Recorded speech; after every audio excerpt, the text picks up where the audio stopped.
Hello, and welcome to A Reader's History of Science Fiction, Season 2, Episode 21. I'm Alex Howe, and with me today is Donna Barba Higuera.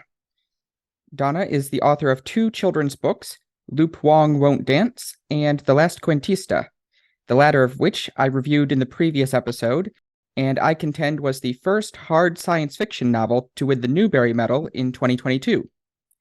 Hello, Donna. Thank you for coming on the show. Thank you for having me. So, The Last Cuentista, as I described in the last episode, is about a girl who travels to another planet on a sleeper ship after life on Earth is wiped out by a comet. But when they arrive, she discovers that the survivors have been taken over by this oppressive group called the Collective, and she is the only one who remembers the stories from Earth. Do you have anything to add to that? No, that's about it. Yeah, I love that you said that it's hard sci-fi because I get mixed reactions. It's difficult when writing for primarily what we say middle grade or children. I think I have more adults reading the book now than children, but and a lot of things end up on the cutting room floor, but it started out very sci-fi, which is hard sci-fi, which is kind of my first love. So, yeah, that's the basics of how the novel go. And of course, from what you said, it goes off the rails from that point. Mm-hmm. Yeah, I did not see anything in the book that didn't work physically. Well, yeah, things don't go well for the main character for sure. So, what led you to write this book? It's interesting because my ideas come from all over the place. I'm working on another sci-fi right now that just came from something I heard on NPR. And it was talking about drones that were in the form of animals. This was a few years ago. And so I started writing this wacky novel that I never thought would see the light of day. And here we go again. But this novel there used to be a website called figment.com or figmentfiction.com. But anyway, writers could go on. There were writing prompts and things to kind of, you could work out your muscles a little bit. And one of the writing prompts was take a traditional fairy tale and make it sci-fi. And so normally these were maybe 500 words. You would keep it really short, very short stories. And so I took one that I thought got less airtime, which was Princess and the Pea. And it was really hokey, really cheesy. The P was the PEA, or the pellet of extended animation.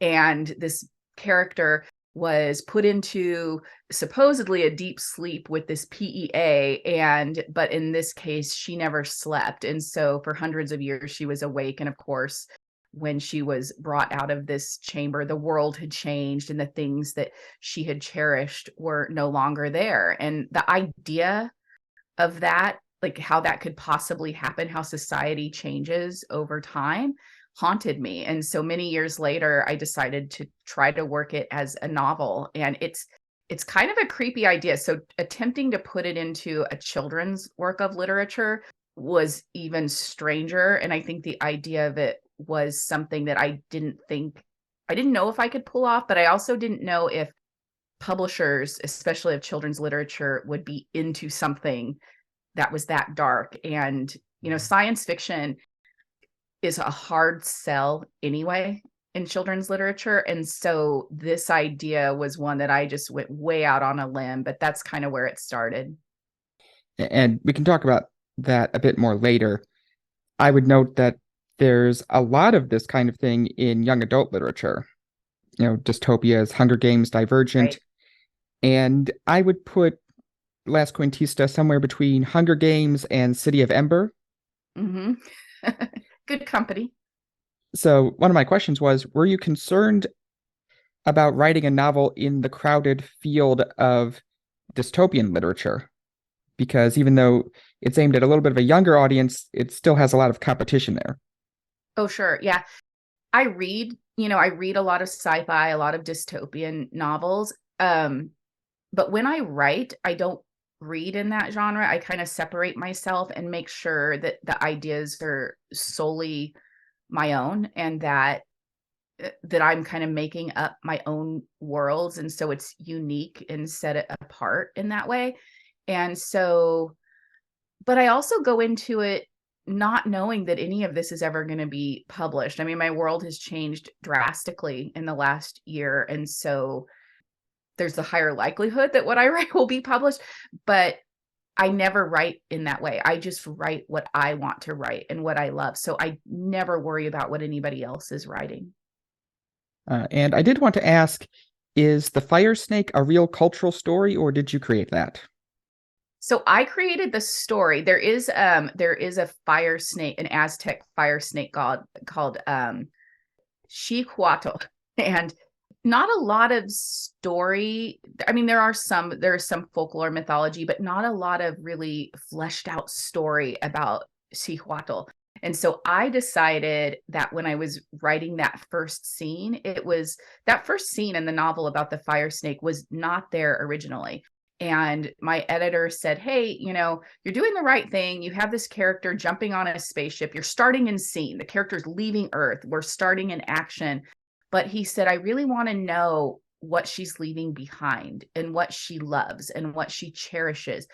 And so I thought about it for a moment, because a lot of times in sci-fi as well, there's a lot of technicalities, but we have to remind ourselves that ultimately these are also human stories and human characters, and they have hopes and desires and yearnings and loves and hates. And so I wrote a scene where I said, what would I cherish the most and what would I be leaving? And for me, it was definitely my grandmother and her stories. And so I wrote this scene that was very reminiscent of my childhood. And my grandmother lived in this little tiny house in the desert in the middle of the oil fields. And the house was, sagging and the floor squeaked, and the house was just falling apart, but it was the most magical place that I could imagine as a child. And so I wrote this scene with Petra and her grandmother sitting under a tree in the forest, looking out into the desert and remembering the sounds and the smells and the farm animals, the things that I remember. And I just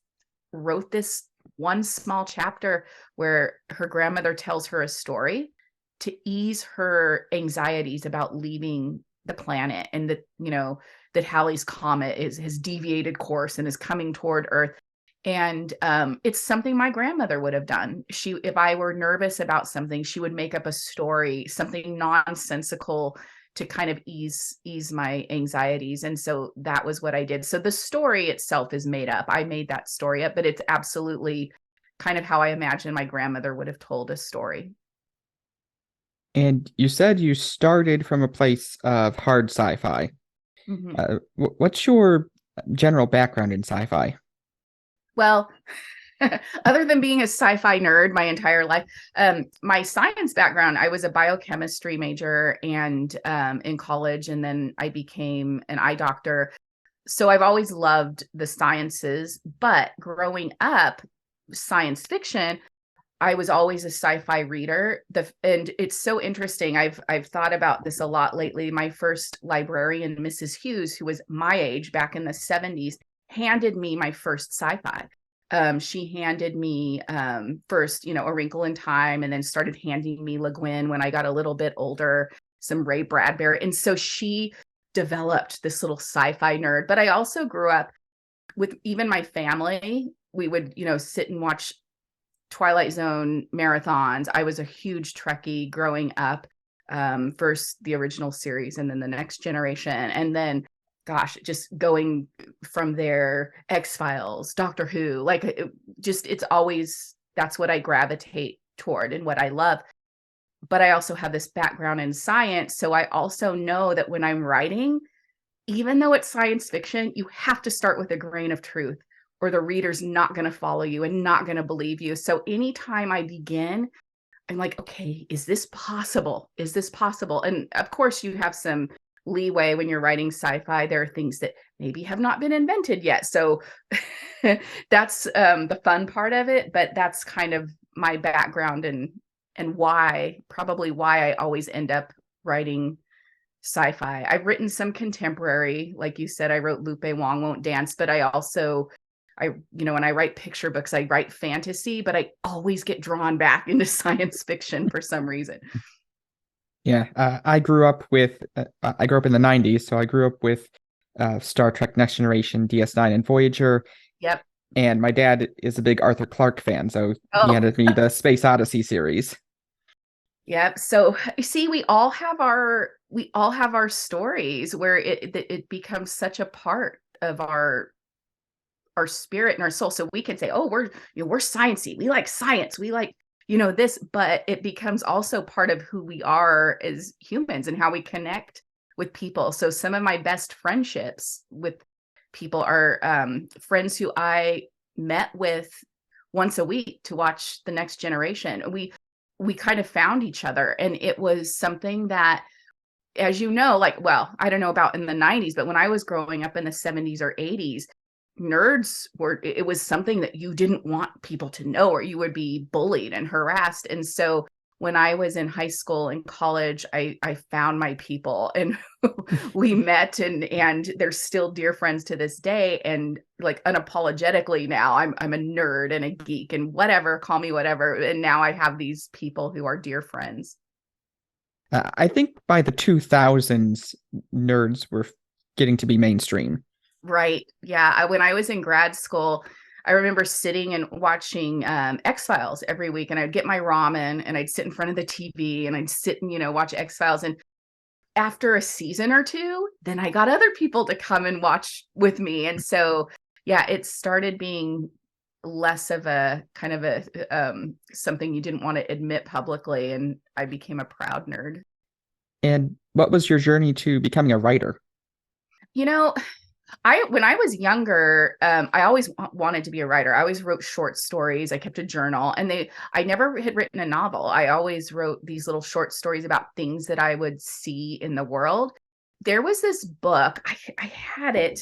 I found it the other day in my garage. It was a Reader's Digest book, and it was called Mysteries of the Unexplained.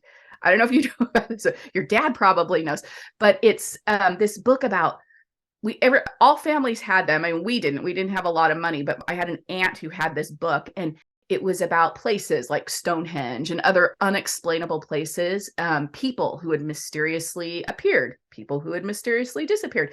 And I would make up the explanations in my mind of what really happened, and I would write these short stories. And I always had done that for many, many years. I journaled, and I always found stories in the oddest places, but I always went sci-fi. It was never like a logical explanation. I would make up some sci-fi explanation for why these things happened. And as I got older, I decided I wanted to start taking writing courses. And so I took some creative writing courses starting in around maybe 2009 or 2010. And then as I had young children at the time, as I would wait for them outside karate or wait for them outside school, I would write. And I started writing novels at that time. And I wasn't good at it. I never thought I would have writing be a profession for myself. I didn't think of it that way. It was my escape, and my escape into places and times that I just wanted to escape to, much like I had, watching sci-fi and reading sci-fi when I was younger. And it just kind of blossomed. From there, I became a writer, and I joined a critique group where there were other, mainly adult fiction writers who write fantasy, sci-fi, and other things. But that's kind of where it started, was probably just sitting in the car outside of karate. You mentioned your first novel, Lupe Wong Won't Dance, is contemporary fiction, and in fact, it's a sports novel. How did you come to that from a sci-fi background? So I had just come off of writing a novel that'll probably never see the light of day, but it was a sci-fi novel. It was really dark and gritty about a girl who maybe a little paranormal, but it was mostly sci-fi. But she would read the final moments of someone's life by touching their bones. So it could be someone from hundreds of years ago or 10 years ago. And it was really dark and ugly. And it was just a weird novel. And one day, one of my daughters came home from school, and she was upset because she was going to have to square dance in PE. And my first thought was, they're still square dancing? What is going on? And then I realized how, like, she felt powerless. Like I had felt when I was her age, she was shy. She's my sci-fi nerd too.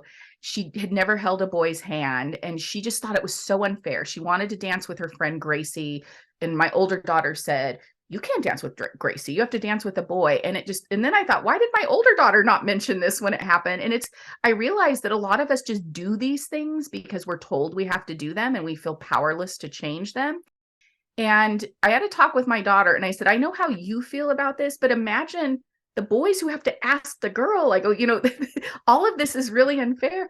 So I went upstairs that night and I just thought it was just going to be a fun writing exercise. And I wrote this character who, instead of like myself and my daughters are also Chinese. So I wrote this character, Lupe Wong, who represented my daughters, but she had a voice. She spoke up for herself, and she says and does the wrong things all the time. And it ended up being really funny and really humorous. So this character just took on a life of her own, and it was a really easy book for me to write. So I just finished it, and it was a good break for me. It's not what I typically write, but it ended up doing really well, this character and this book. But then, of course, when I was done, I got drawn and right back into writing sci-fi. So while I loved this character and loved this book, I don't know that I may write contemporary again. I never know what's going to hit me at any given moment and what I'll be writing. But that's kind of how. But even in Lupe Wong, there's all these homage. Like she has this friend Niles, and Lupe's a Doctor Who fan, and Niles has this friendship with another boy, and it kind of risks their friendship and the bond they have. And her friend Niles and this other character Gordon have this Star Trek Star Wars standoff, and they argue which ship is better. And it's so even in my contemporary fiction, it crops its head, and sci-fi always makes some sort of cameo. Talking about children's sci-fi, is there a way that you approach writing sci-fi for children in particular? No, I write my books as if I'm writing for adults. And once it goes through the editorial process, yes, a lot of it ends up on the cutting room floor. So I can write a book that's 90,000 or 100,000 words, and 30,000 words may end up on the floor, but they have to be written. And so I hear this even from some kids. They're like, well, let's talk about how the ship got there and the propulsion system and what happened. And I had this whole long section on fission and how it worked, and like my ideal of how this ship got there and got there as quickly as it had. And what's interesting is I had heard Fonda Lee. I went to listen to her lecture, and she writes for both adults and children. And she had said in this lecture, when you're writing for kids will never care about how the ship got from A to B. They just want to know that it got there. Adults, on the other hand, you better have every last detail about how it got there. So because so many adults are reading my book, I can't tell them it was there. It just got cut. And I've had a few children who are like, I want to talk about this. And I'll tell them, I'm like, this is how it worked. This is how the ship got there. But yeah, you don't have that in children's literature. You don't have the ability for, to add 30,000 words for some of the technicalities. You have to keep the story going. Well, these days, a technical appendix or even an online appendix is getting popular. If you look at Chris Paolini's To Sleep in a Sea of Stars, for example. Mm-hmm.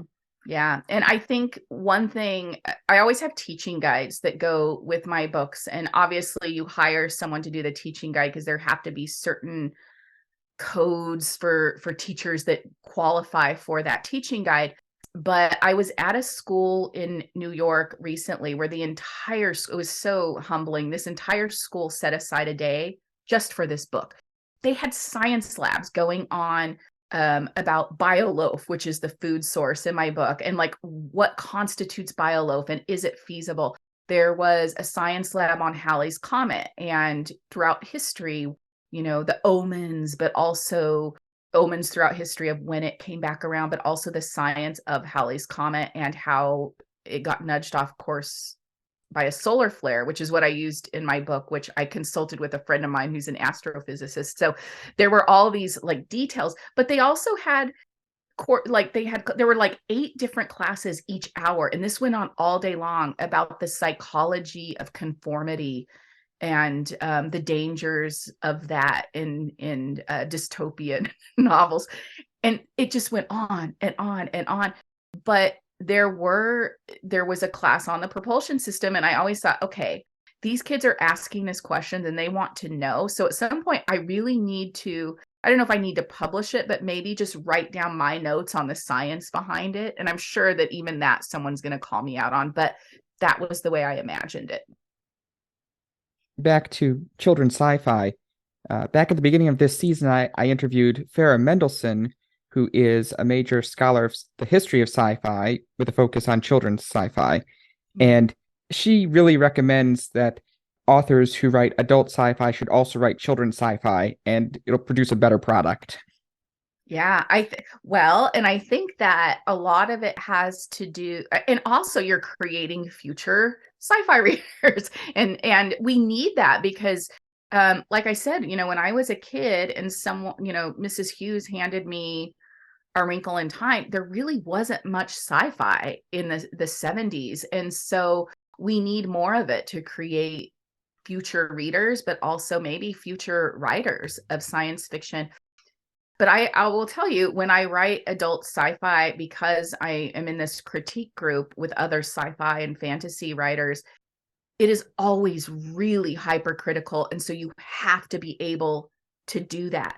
But when you look at it through the lens from a child, yes, there are things that might end up on the cutting room floor, as I said, but you still have to have it right.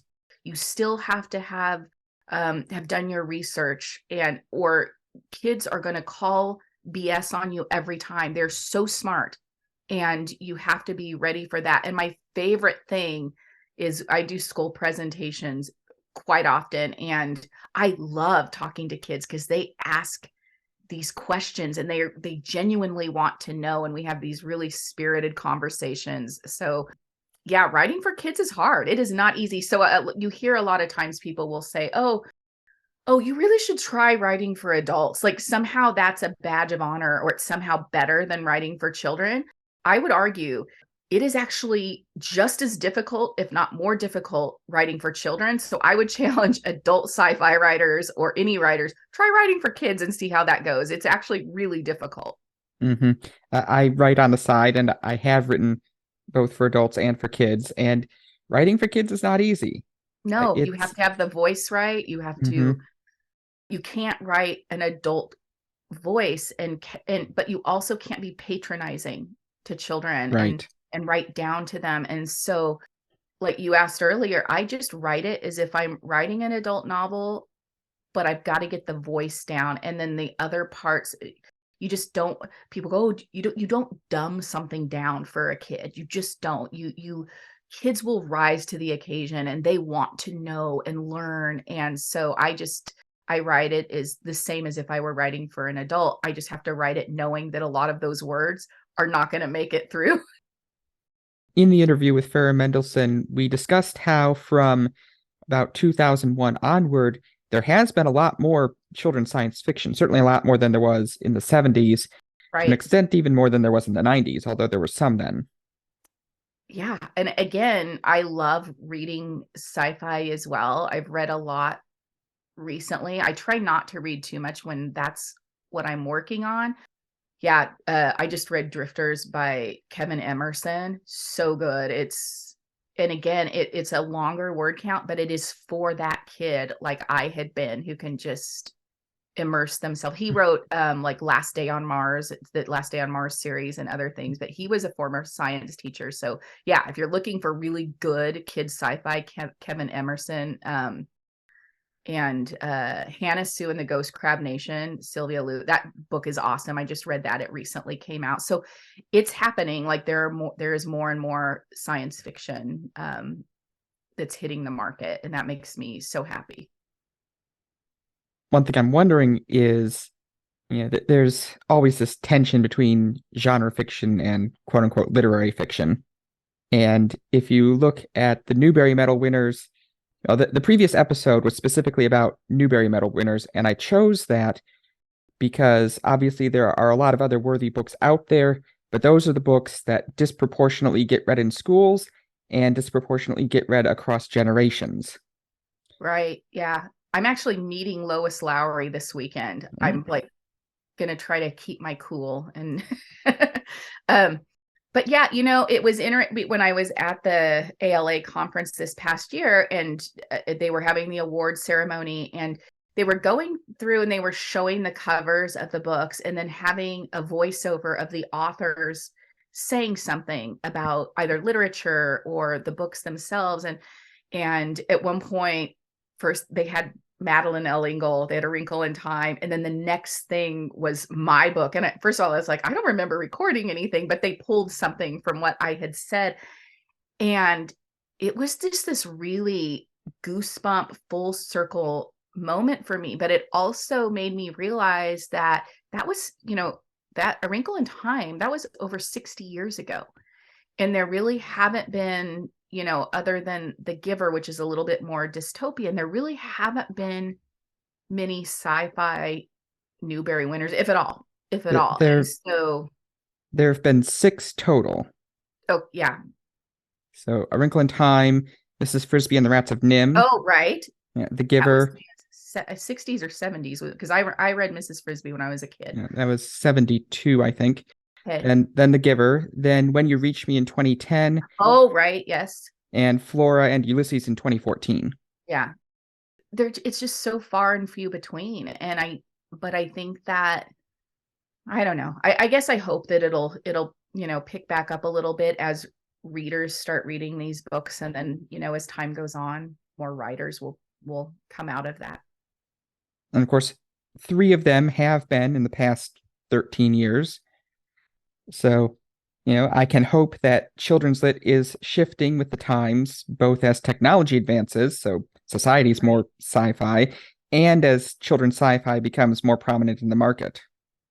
It's so interesting because people they've said to me, because there are a lot of elements of my story, because when you write, I started writing that book, 3 or 4 years ago. I mean, initially long ago, but 3 or 4 years ago when I was really diving into it. And there was one line in the book where Petra says something about, she can always tell, she's listening to stories, which are called Librex, and they can play out holographically.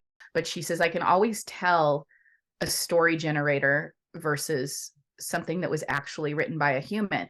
And when I wrote that, it was total sci-fi. I had just made that up. And nothing was going on with AI writing at the time at all.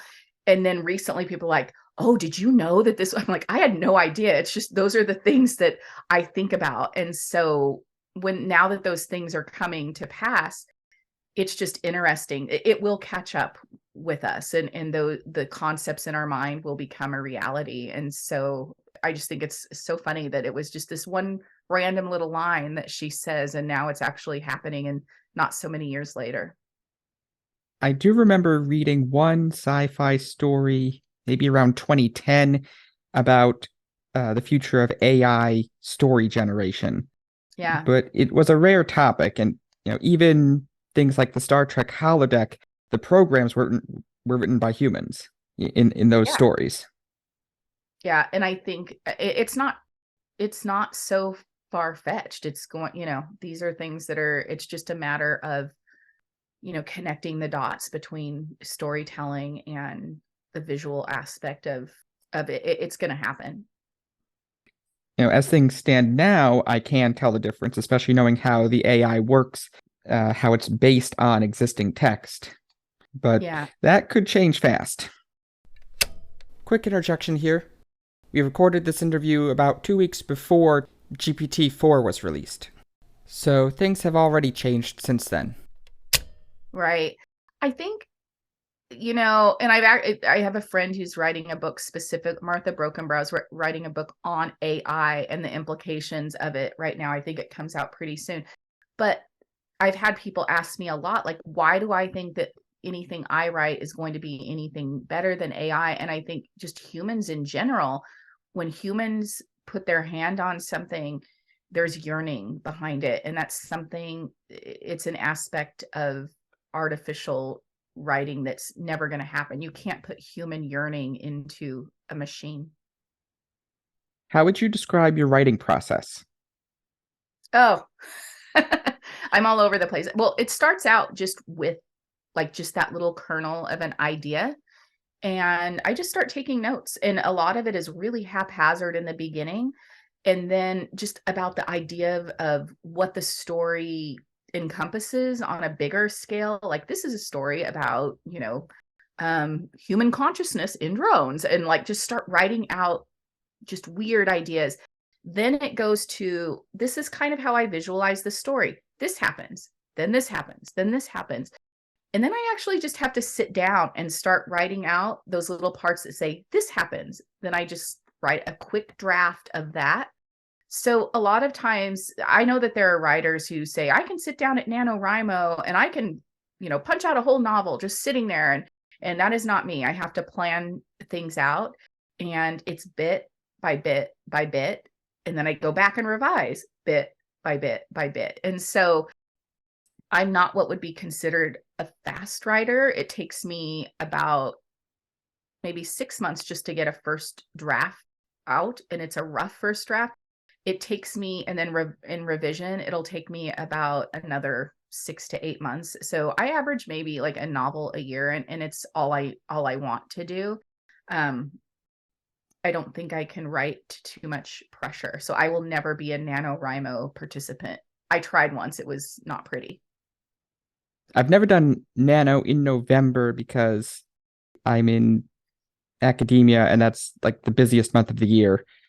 Right. I have done Camp Nano in the summer and I was successful, I think, twice at that. I'm so envious of people who can do that. I think sometimes that pressure, it's paralyzing. And so for some of us, we just sit there and it's so overwhelming and intimidating that we just freeze. Mhm. We're like a deer. We're like, okay, here we go.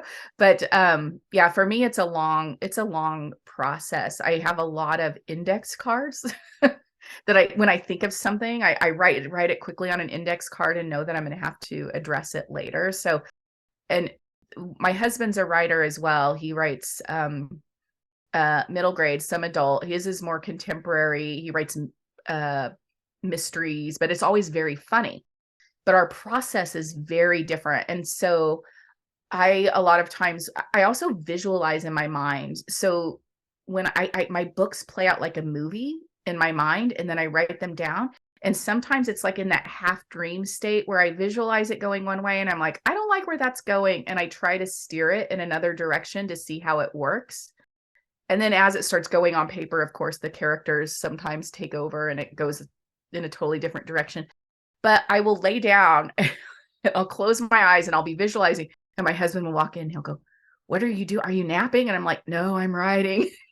And so everybody has a different process. And so I'm really like, I get the question a lot where people go, well, tell me your process. I need to get a process. And I'm like, everybody has to figure out what works for them. What works for me won't work for someone else. And what works for you won't work for me. We just, as writers, we have to figure out how we can do our best work. And for me, that doesn't mean my quickest work. I'm never going to be a fast writer. I have to just sit and visualize and let it play out slowly. Yeah, in my case, especially with nano type stuff, I have, I think, two different processes. One is where I just kind of see the story in a flash, and I can just write it out from that. And then the other, which is more common, is I see this would be a cool setting to write a story in. Now, what story do I want to write in this setting? I love that. At what point when you're writing that way, do the characters show up for you? Like if you're thinking setting first, do the characters show up later? Yes, the characters show up later if I'm starting from the setting. Yeah. And, sometimes it's successful, sometimes I'm writing a few chapters in, the characters kind of jump out at me, and I really understand them then. And sometimes it just kind of goes on, and I'm still trying to figure them out. Yeah.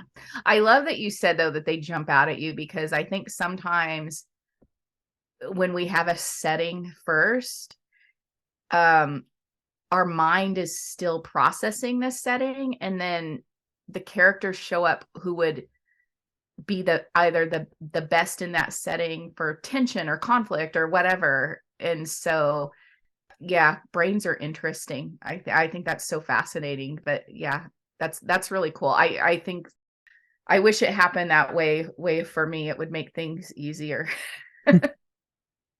And of course, you said you took biochemistry. Has that influenced your writing at all? Oh, absolutely. All the time.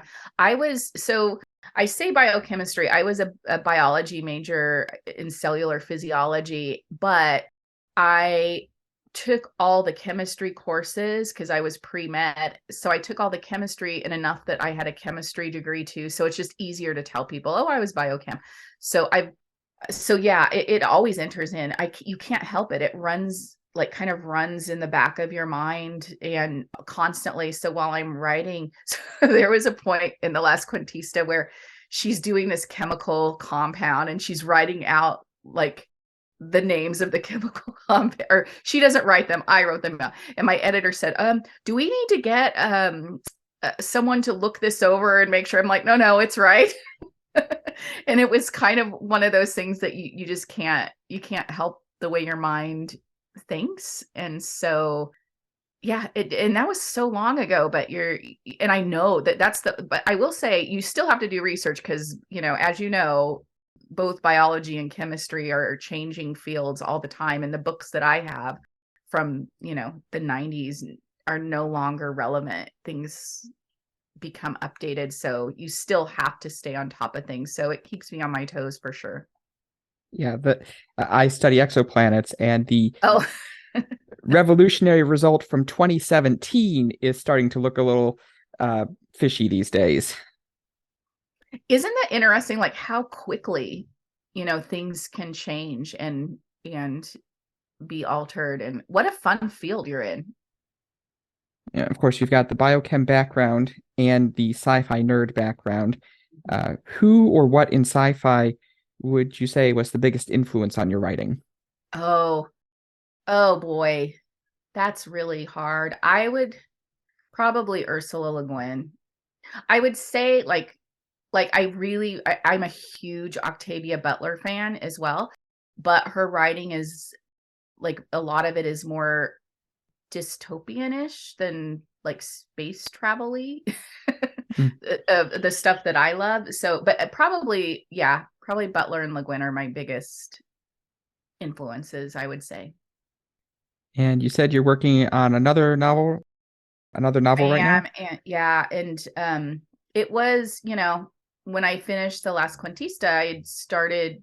It was that little thing I heard on NPR, and I started writing this novel, and it was kind of a post-apocalyptic dystopian, and it was a standalone, and it was about this boy and how society had changed after this. This is hundreds of years after this post-apocalyptic event, and this boy so it's set far into the future. And at a certain point, I was writing it. My editor said, "What are you working on?" I'm like, "Oh, you're not going to like it. It's really weird." And he was like, "Why don't you let me read that?" But he said the same thing with the Last Cuentista, and then like bought it 3 days later. So I told him a little bit about it, and he asked me, he goes, "Is there any way that you could set that book in the same universe?" And I said, "You know what? Absolutely." And it was funny because even Lupe Wong, which is a contemporary, is set in the same universe. And there's an Easter egg in the Last Cuentista where Lupe makes an appearance. You never hear her name, but you hear a reference to her. And I love leaving it out there because people who read both books are like, I found it. So I think all of my books kind of because it's my mind, they all come back to my universe in my mind. And so this book is set in that same universe. now, and I'm smack dab in the middle of final edits, and it's a book I'm really proud of, but I don't know, just like The Last Cuentista, I don't think everybody's going to understand it. I think a lot of us who love science fiction, sometimes other people don't understand it or think it's too weird. And I think this might be one of those. So we'll see. We'll see. I'm loving writing it, but it's out there. Mm-hmm.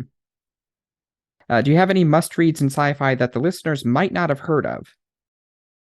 I've been reading more sci-fi that is Latino sci-fi. And so there's a book that came out recently, and it's an anthology and has different tales, and it's called Reclaim the Stars. And Zoraida Córdova is the one who kind of spearheaded this. She writes, oh gosh, she's epic. She writes for the Star Wars franchise and other things. She's just this amazing writer, but she put together a group of Latino writers who did different sci-fi tales. So yeah, Reclaim the Stars is one that I think a lot of people haven't heard of. That's amazing. And you get all these different perspectives. Okay.